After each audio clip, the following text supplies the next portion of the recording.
আসসালামু আলাইকুম। আজকের এই ভিডিওটি শুধুমাত্র তাদের জন্য যারা ফোন ইউজ করতে করতে হঠাৎ করে দেখা যায় যে তাদের ফোন হ্যাং হয়ে গেছে, ফোনে আর কোনো কাজ করতেছে না। তো শুধুমাত্র তাদেরকেই আমি সাজেস্ট করব, যারা ফোন ইউজ করতে করতে ফোন গরম হয়ে যায় বা ফোন হ্যাং হয়ে যায়। তারা যদি আমার এই ভিডিওটি প্রথম থেকে শেষ পর্যন্ত না স্কিপ করে দেখে, তাহলে কিন্তু বুঝতে পারবে এই সমস্যাটি তারা কিভাবে সলভ করবে। তো বন্ধুরা, আর দেরি না করে এখন আমি ভিডিওর মূল টপিকে চলে যাব।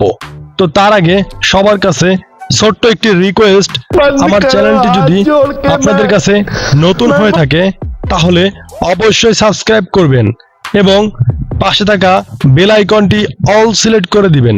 আর হ্যাঁ, ভিডিওটি ভালো লাগলে অবশ্যই আপনার বন্ধুদের সাথে শেয়ার করবেন। তো এখন আমি ভিডিওর মূল টপিকে চলে যাব। তো বন্ধুরা, তারপরে আপনারা এখান থেকে আপনাদের যে ফোনের সেটিংসটি থাকবে সেই সেটিংসটি সিলেক্ট করে নেবেন। তো এখন আমি আমার সেটিংস অপশনটিতে একটা ক্লিক করে দিব।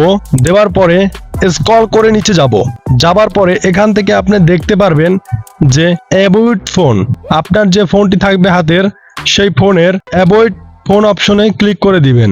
ক্লিক করে দেওয়ার পরে এখান থেকে দেখতে পারবেন সেম আবার অনেকগুলো অপশন চলে আসবে। তো গাইস, এখান থেকে আপনি দেখতে পারবেন যে রয়েছে র্যাম অপশন। র্যাম অপশনটিতে ক্লিক করে দিবেন।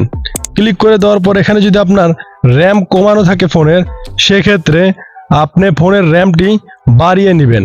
তো আমি এখান থেকে ফোনের র্যামটি বাড়িয়ে নিলাম।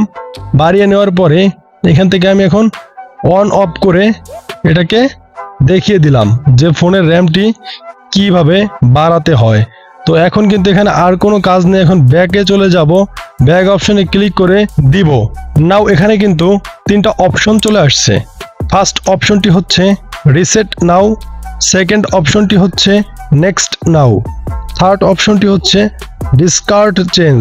তো এখান থেকে ডিসকার্ড চেঞ্জ অপশনে ক্লিক করে ব্যাগে চলে যাব। দেন এখানে কিন্তু আমাকে আর কিচ্ছু করতে হবে না, তাহলেই দেখবেন আপনার ফোন বিদ্যুতের গতিতে চলবে। তো এই ছিল আজকের ছোট্ট একটি সেটিংস।